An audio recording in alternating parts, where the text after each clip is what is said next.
مولا امام مہدی علیہ السلام نے جب یہ آرمگیڈون کی جنگ ہونی ہے نا تو یہ خطہ جو ہے نا یہ بہت اہم ہے، یہ سمجھیے گا، یہ اسی طرف جا رہی ہیں چیزیں. اور یہ کچھ زیادہ کو میں ڈیکیڈز کی بات نہیں کر رہا ہوں، یہ میں کوئی ایسی بات نہیں کر رہا ہوں جو ڈیکیڈز کے اوپر جائے گی، یہ چند سالوں کی گیم ہے، چند سالوں کی. You will see it. یہ پاکستان کہاں کھڑا ہوتا ہے پاکستان نے، لیکن ہاں قربانی جیسے میں نے کہا عرض کر دینی پڑتی ہے. تو کائنات کا سب سے بڑا گھر سرور انبیاء صلی اللہ علیہ وآلہ وسلم کا، تو کائنات کی سب سے بڑی قربانی بھی کربلا میں انہی کے گھر کی. تو جتنا بڑا مرتبہ ہوتا ہے اتنی بڑی قربانی دینی پڑتی ہے، جتنی بڑی جو ہے نا یہ جو ہے وہ مقام ہوتا ہے اتنی بڑی بڑی قربانیاں بھی دینی پڑتی ہیں. شاہ جی یہ اس کی ترتیب کیا ہے؟ پہلے یہ کیا یہ جو آرمگیڈون ہے اور ہرمجدون یہ ایک ہی چیز ہے؟ آرمگیڈون اور ہرمجدون ایک ہی چیز ہے، ایک ہی چیز ہے. اور اس کی ترتیب کیا ہوگی کہ پہلے ملحمۃ الکبریٰ، ہاں پہلے ملحمۃ الکبریٰ، ملحمۃ الکبریٰ کے بعد جو ہے وہ آگے آرمگیڈون کا آغاز ہو جائے گا. اور آرمگیڈون سے جڑی ہوئی جو فرسٹ ہراول دستہ ہے جس کو ہم غزوہ ہند کے نام سے جانتے ہیں وہ ہوگی. میں تھوڑا سا حدیثوں کی روشنی میں آپ کو بتاتا ہوں.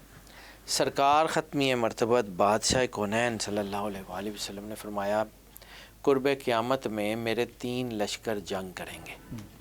صحابہ کرام نے پوچھا یا رسول اللہ کون سے، اگر آپ بتانا پسند فرمائیں تو آپ نے فرمایا میرے 3 لشکر جنگ کریں گے، ایک یمن میں، ایک شام میں، اور ایک بیت المقدس کے ارد گرد.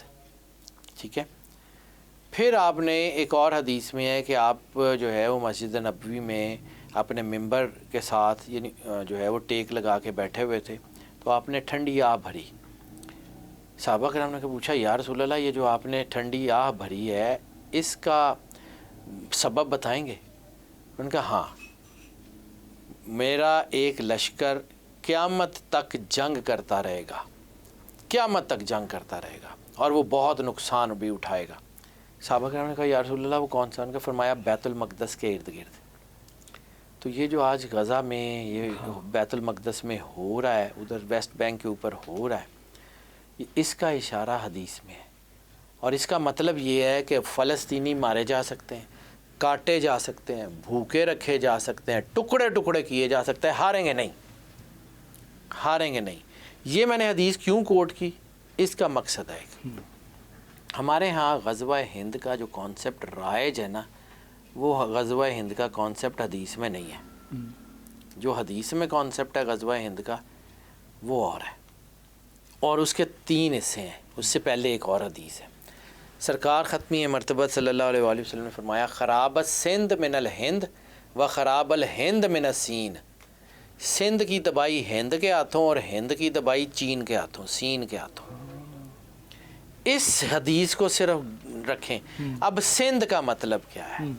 سندھ کا مطلب یہ لاڑکانہ اور اس کے ارد گرد کے علاقے، وادی سندھ. وادی سندھ. اور سندھ کی تہذیب کے 2 بڑے مرکز، ایک موئنجو دڑو اڑے ہڑپا، ہڑپا کی ادھر سائی وال کے ساتھ اور موئنجو دڑو ادھر لاڑکانے کے ساتھ.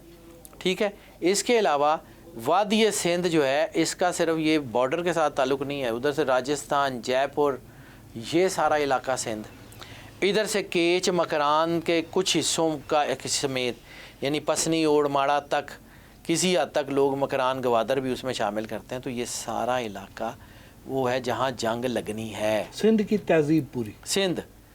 خراب سندھ من الہند. اب اس وقت تو سندھ جو ہے وہ ایک علیحدہ ملک نہیں تھا.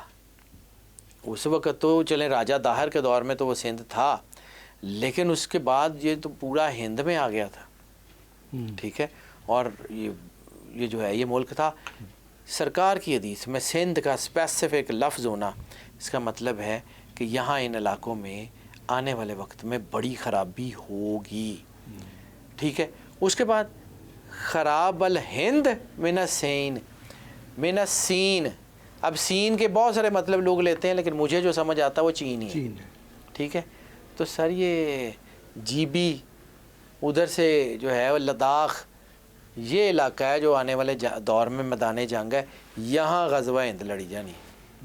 اب سمجھیے سب سے پہلا پڑاؤ جس کو ہم جو اپنے کرونالوجی کی بات کی نا، سب سے پہلا پڑاؤ ہے اس کا آرمگیڈون تو بعد کی بات ہے، اینٹی کرائسٹ. اینٹی کرائسٹ آئے گا تو کرائسٹ آئیں گے، پھر امام مہدی علیہ السلام کے پیچھے عیسیٰ علیہ السلام جا کے نماز پڑھیں گے. ٹھیک ہے، یہ کرونالوجی ہے، اس کو سمجھیے. اس کا مطلب ہے تھرڈ ٹیمپل پہلے بنے گا، گریٹر اسرائیل بنے گا. گریٹر اسرائیل کے بعد تھرڈ ٹیمپل تعمیر ہوگا، وہاں پہ اینٹی کرائسٹ آئے گا، اور پھر مسلمان اکٹھے ہوں گے، بڑی طاقت بنے گی، ریٹیلیشن ہوگی، وہاں سے لشکر ادھر آئے گا مسلمانوں کی مدد کے لیے. یہاں پہ غزوہ ہند ہوگی، غزوہ ہند کے بعد جب وہ واپس جائیں گے تو عیسیٰ علیہ السلام کا ظہور ہو جائے گا، اور پھر امام مہدی علیہ السلام جو ہے وہ مکے میں تشریف لے آئیں گے. یہ پوری کرونالوجی جو مجھے حدیث کے پیرامیٹر میں سمجھ آتی ہے. اور اس کے بعد بھی ایک اور حدیث کہ سرکار ختمی مرتبت صلی اللہ علیہ وآلہ وسلم بادشاہ کونین نے فرمایا کہ میرے قائم کے آنے کی جو بھی حتمی تاریخ دے گا وہ کاذب ہوگا، وہ جھوٹا ہوگا. سر کمیوں کی اوقات ہی نہیں ہے مالکوں کے ٹائم ٹیبل ڈیفائن کرنے، ان کی مرضی، وہ آج آ جائیں، وہ 10 سال نہ آئیں، ان کی مرضی. ہم کون ہوتے ہیں؟ میں جب یہ ایسکٹالوجی کی بات کرتا ہوں تو میں ایک دروازے کے پیچھے کھڑا ہوں، مجھے نہیں پتا یہ دروازہ کھلے گا تو کیا ہوگا، لیکن مجھے یہ پتا کہ دروازہ کھلنے کا ٹائم آ گیا ہوا ہے. کیونکہ یہ جو آرمگیڈون ہے نا، یہ 7 سال کی جنگ، اس کے فوراً بعد آرمگیڈون شروع ہو جائے گی. نہیں، آرمگیڈون ابھی چل رہی ہے؟